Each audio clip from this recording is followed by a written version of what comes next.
یہ حال الیاس اعظمی کے غم گساروں سے بھرا ہوا ہے.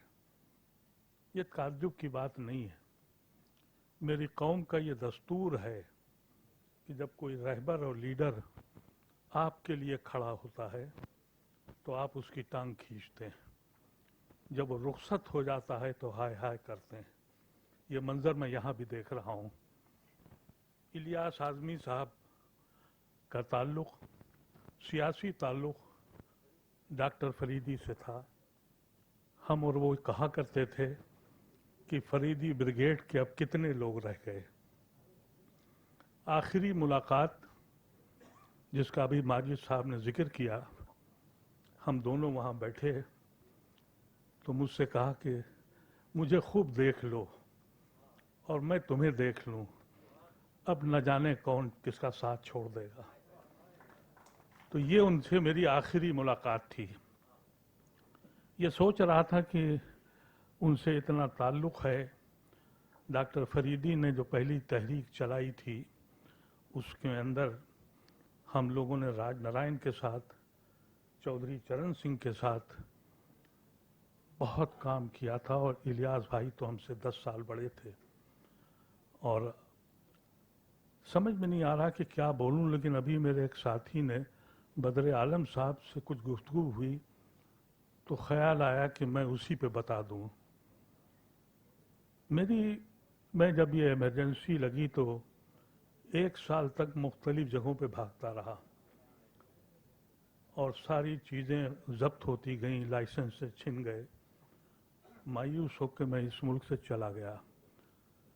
جب میں واپس آیا تو عارف محمد خان نے اپنے گھر پہ مجھے کھانے پہ بلایا. وہ کاشی رام جی کو جوائن کر چکے تھے. میں جب گیا تو میں نے کہا کہ تمہارے یہاں آج تو گھر خالی ہے، یہاں تو علی گڑھ برادری بہت جاتی ہے ان کے یہاں. تم کا عدیب بھائی وہ کاشی رام جی آنے والے ہیں. تو میں نے کہا کیوں؟ کہا نہیں وہ آپ سے ملنا ہے. تو میں تو ان سے کبھی ملا نہیں تھا، جانتا نہیں تھا.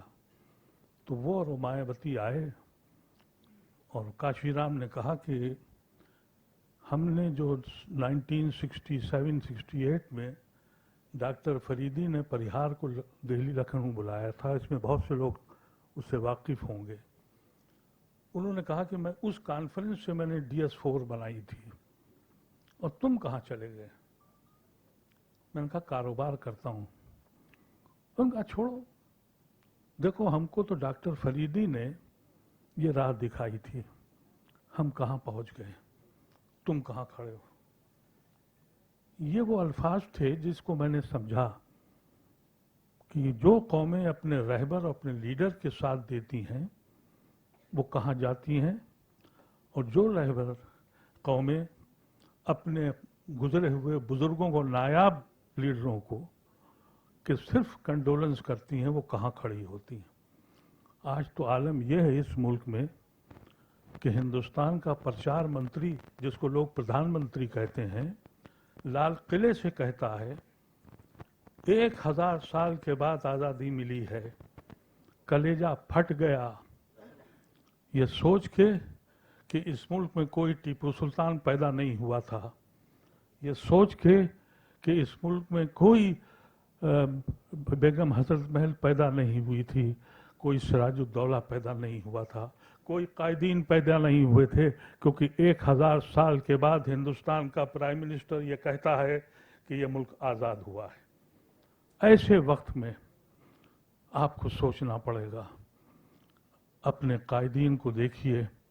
اور ابھی الیاس اعظمی صاحب کی جو یہ قوت تھی کہ وہ کبھی بھی انہوں نے کمپرومائز نہیں کیا. جیسے ابھی ہمارے دوست معصوم صاحب نے کہا، میرے ان کے بڑے اختلافات ایک دن خفا ہو گئے، یا تم تو کانگریسی ہو گئے.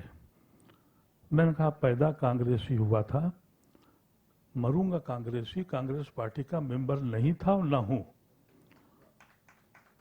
کیونکہ وہ ایک آئیڈیالوجی تھی، وہ ایک سوچ تھی. اس وقت جب میں پیدا ہوا، آزاد ہندوستان میں نہیں پیدا ہوا، میں غلام ہندوستان میں پیدا ہوا، لیکن ہوش سنبھالا آزاد ہندوستان میں. اس وقت میرے بزرگوں کے سامنے صرف 2 چیزیں تھیں.